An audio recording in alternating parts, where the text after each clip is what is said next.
DP Yadav का एक समय में 3 राज्यों में इस नाम का जलवा था। लोग किसी को धमकाने के लिए इस नाम का इस्तेमाल करते थे।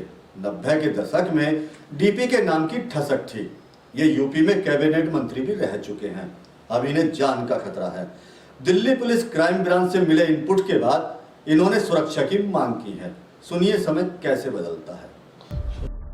आज एक वीडियो देखा यूपी सरकार में पूर्व मंत्री रहे डीपी यादव का। वो डीपी यादव जो उस जमाने में बाहुबली थे, मगर आज वीडियो से पता चला कि उन्हें अपने और अपने परिवार के लिए पुलिस की सुरक्षा चाहिए। सुरक्षा भी उस पुलिस से मांगी जा रही है जो कभी उनके ठेंगे पर हुआ करती थी। हालांकि पूर्व मंत्री ने अपने परिवार की सुरक्षा के लिए गृह मंत्रालय से लेकर पुलिस अफसरों तक से गुहार लगाई है और वजह बताई है अपने परिवार के साथ पूर्व में हुई घटनाओं के साथ साथ हाल ही में पकड़े गए एक गैंग की, जिसने पुलिस को पूछताछ में बताया कि वो डीपी यादव की हत्या की साजिश रच रहे थे। अब फैसला उच्च अधिकारी और गृह मंत्रालय को लेना है, सुरक्षा देने की जरूरत है या नहीं। मुझको परसों दिन में फोन आया था दिल्ली क्राइम ब्रांच के किसी एसीपी का, तो वो बता रहे थे कि कोई षड्यंत्र आपके खिलाफ रचा जा रहा है। उन्होंने नोएडा से कोई 2-3 लोगों को हिरासत में लिया है, जिन्होंने बयान दिया है कि हम डीपी यादव के खिलाफ षड्यंत्र बना रहे थे उन पर हमला करने की। तो मैंने इस बात को लेकर के गृह मंत्रालय, भारत सरकार और उत्तर प्रदेश सरकार के गृह सचिव को सुरक्षा के बारे में भी कहा है और उनको इस षड्यंत्र के बारे में भी सूचना दी है।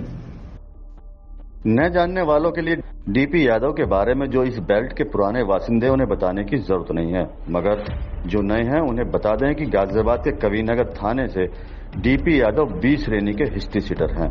हालांकि वो अपने खिलाफ चलने वाले केसों का हवाला देकर अपनी हिस्ट्री सीट को खत्म करने की मांग भी कर चुके हैं, मगर नियम है कि 20 श्रेणी के हिस्ट्री सीटर का रिकॉर्ड पुलिस के बही खाते से उसकी मौत के बाद ही हटाया जाता है।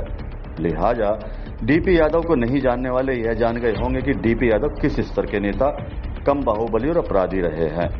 उत्तर प्रदेश में अपराध और राजनीति का रिश्ता पुराना है। कई ऐसे नाम हैं जिनका दबदबा कानून से ज्यादा उनके नाम का खौफ था और उनमें से एक नाम है डीपी यादव। एक समय में पश्चिमी उत्तर प्रदेश, दिल्ली और हरियाणा में यादव का सिक्का चलता था। सत्ता, ताकत और जुर्म के इस ताने बाने में डीपी यादव का नाम खौफ का पर्याय बन गया था।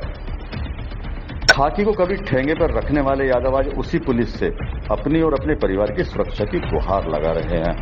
अपराध और राजनीति का संगम पश्चिमी उत्तर प्रदेश में अपराध की स्याह रात में एक ऐसा दौर था जब डीपी यादव का नाम लेना भी डर का कारण बन जाता था।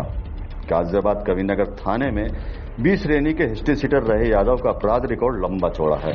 वह एक ऐसा नाम है जो न केवल अपराध बल्कि राजनीति में भी कदम बढ़ाने में सफल रहे। Bharatiya Janata party, Samajwadi party, Bahujan Samaj party जैसे बड़ी पार्टियों ने अपने समय में यादव को गले लगाया था।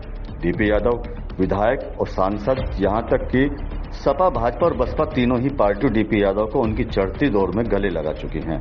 यानी साहब तीनों ही बड़ी पार्टियों में रह चुके हैं, चुनाव लड़ चुके हैं, बड़े सदनों के जनप्रतिनिधि बनने के साथ यूपी की सरकार में मंत्री तक रह चुके हैं। लेकिन समय का फेर देखिए कि आज न सत्तारूढ़ पार्टी और न विपक्षी दल को डीपी यादव को तवज्जो देने को तैयार नहीं है। आलम आप समझ ही चुके हैं कि अपनी सुरक्षा के लिए भी गुहार लगानी पड़ रही है। दरअसल डीपी यादव का रसूख सिर चढ़कर बोल रहा था, मगर इसी बीच उनके बेटे विकास और भांजे विशाल ने बहन भारती के क्लासमेट नीतीश कटारा नाम के इंजीनियर के छात्र की हत्या कर दी।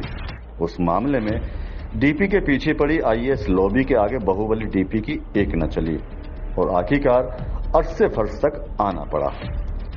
मई 2022 में डीपी यादव ने गाजियाबाद पुलिस और प्रशासनिक अफसरों से मिलकर गुहार लगाई थी कविनगर थाने में उनकी हिस्ट्री सीट, जिसका नंबर 63B है, उसे बंद कर दिया जाए।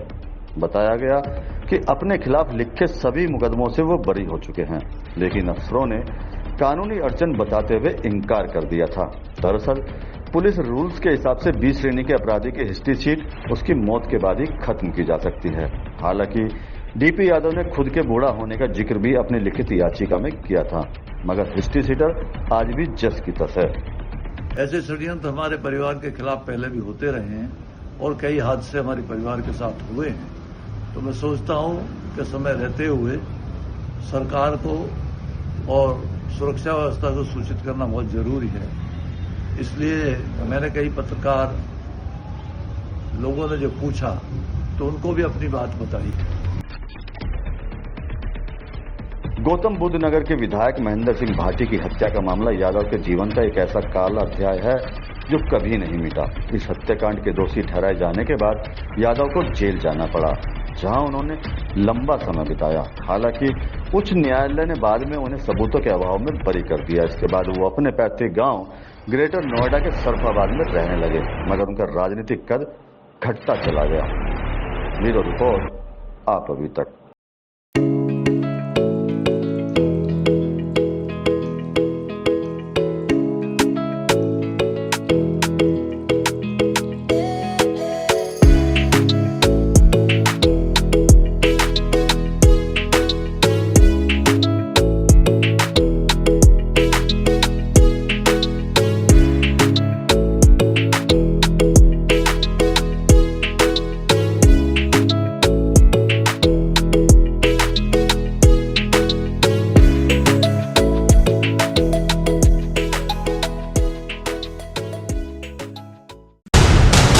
देश और दुनिया की खबरों से अपडेट रहने के लिए आप अभी तक न्यूज चैनल को सब्सक्राइब करना ना भूलें। और साथ ही हर न्यूज का नोटिफिकेशन पाने के लिए